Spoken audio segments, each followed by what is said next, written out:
So, when we look at the cross, what do we see? What do we think about? What does it mean? One way to look at it is that it is a commitment. It's a symbol of a commitment to the teachings of Jesus and all that that means. A symbol of a commitment to the teachings of Jesus. And what were those core teachings? We recognize that a key teaching was about compassion.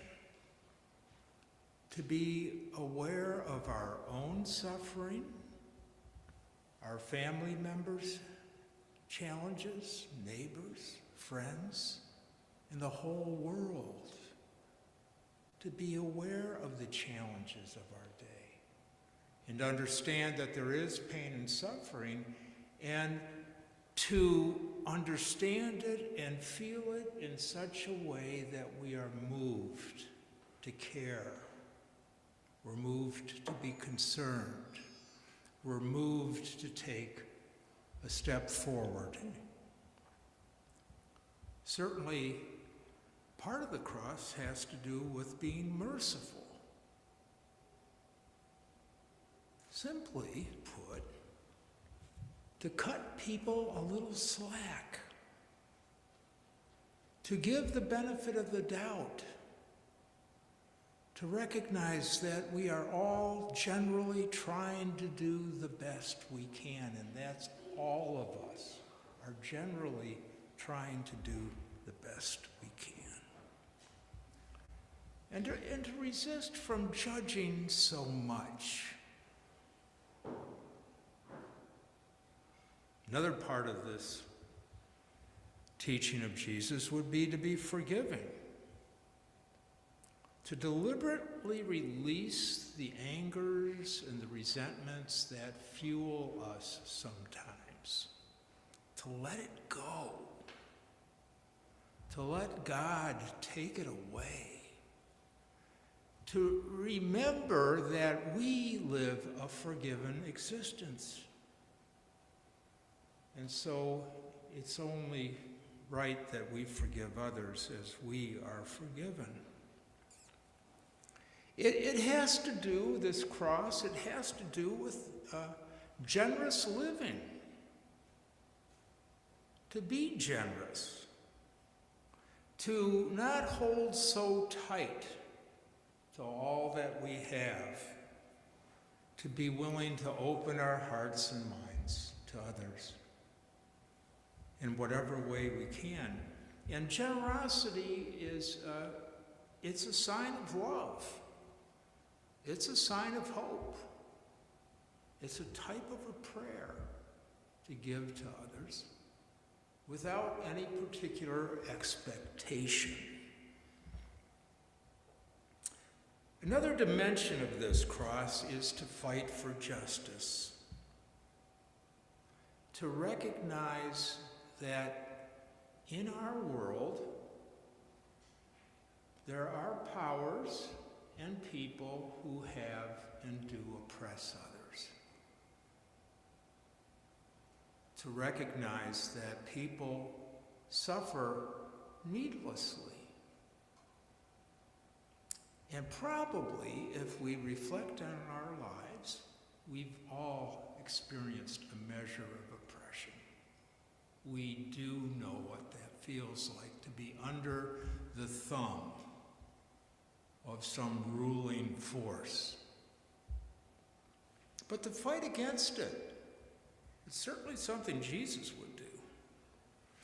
And finally, to recognize that to be committed to the teachings of Christ that we see as a reflection of the cross, that it will, in fact, require sacrifice.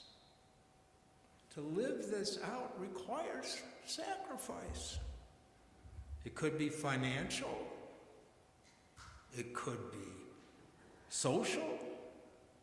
It could be political. It could be anything, but to recognize that we are not alone,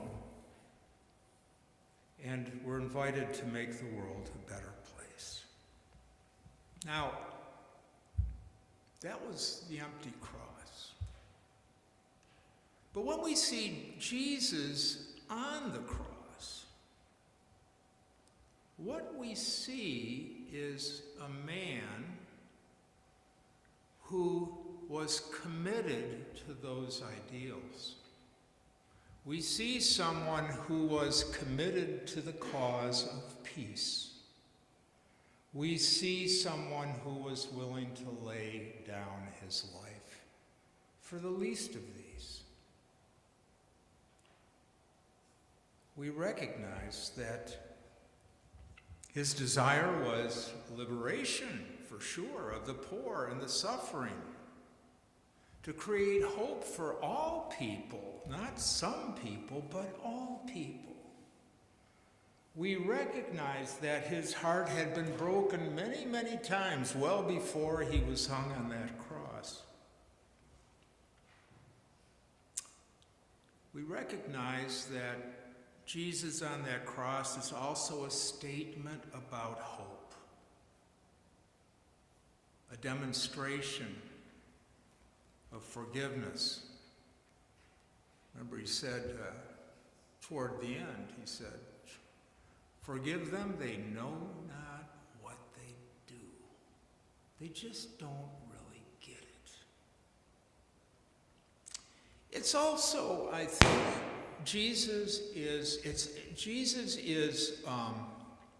there's a certain type of trust that he has while hanging on that cross. A certain type of trust that says, my people that follow me, my people that follow me will be the light of the world. My people. And so, my friends, the cross has been passed to each of us. It is now our burden to bear, recognizing we're not alone, that the Spirit is with us, that we are loved and we are forgiven, and we are invited to open up our hearts and minds in new ways. That cross, that empty cross, my friends, is ours to carry forward and to fight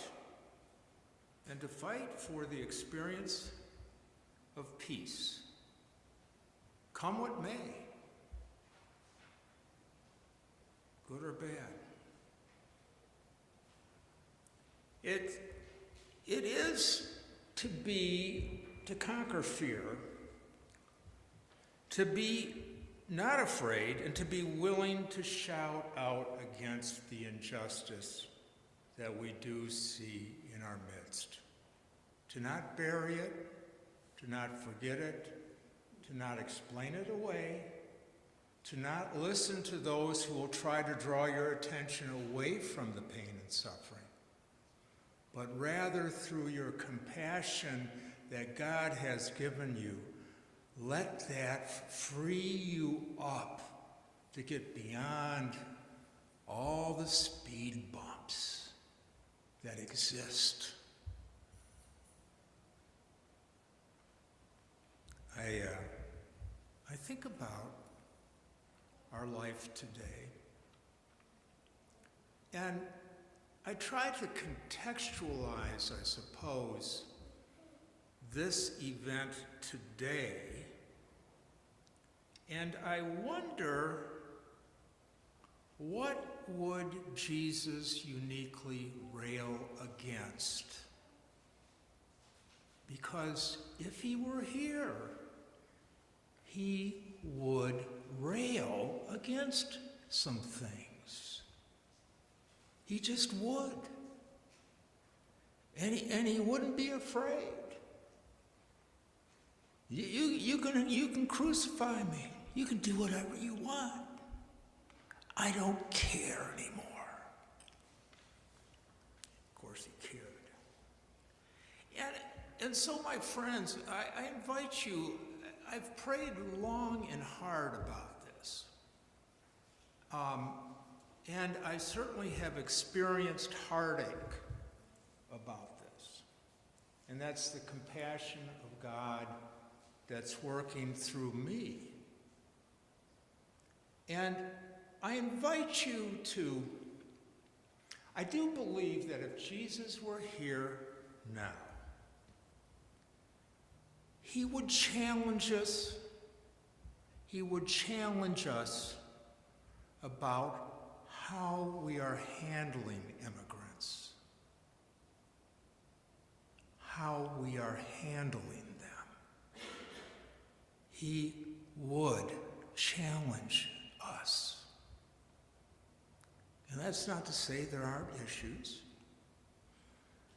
but it is to say that we become more fully aware of why people would come here to begin with, to give up their homes, to give up their families, to give up their lives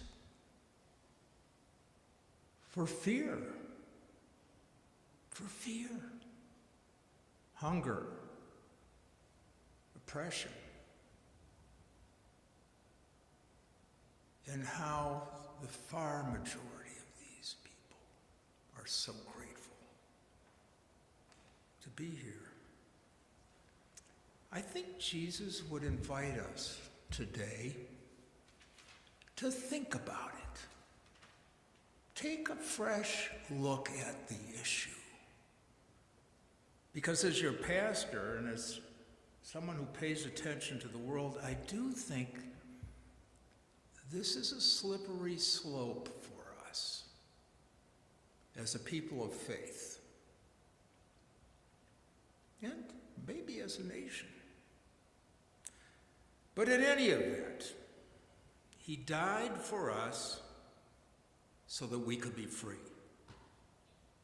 If we choose to be free, if we choose to follow his steps, if we choose to turn our lives over to the love and care of God.